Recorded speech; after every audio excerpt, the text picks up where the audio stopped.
Is it possible that sometimes we could be so brilliant that our intellect gets in the way of common sense? For example, what I mean by that is this, Ben.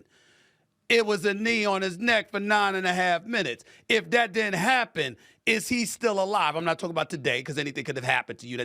I'm just saying the fact that Derek Chauvin's knee was on his neck, that to me should speak for itself, because if the man is clamoring for you to get off the back of his neck while you got him handcuffed into the ground, okay, why is it wrong for us to stop there and say that was excessive on the part of the police officer because you had him contained, he wasn't a threat to you? What's wrong with that thinking?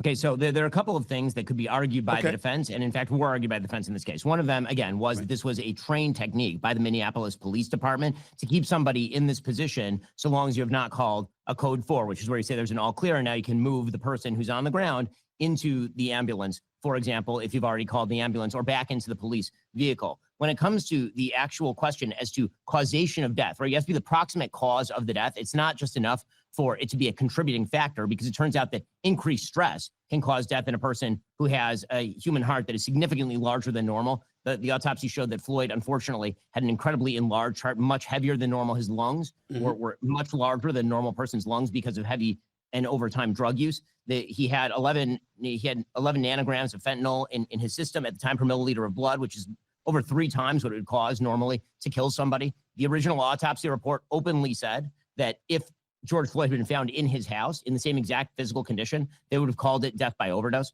So, all of these things taken into account raises the question of reasonable doubt.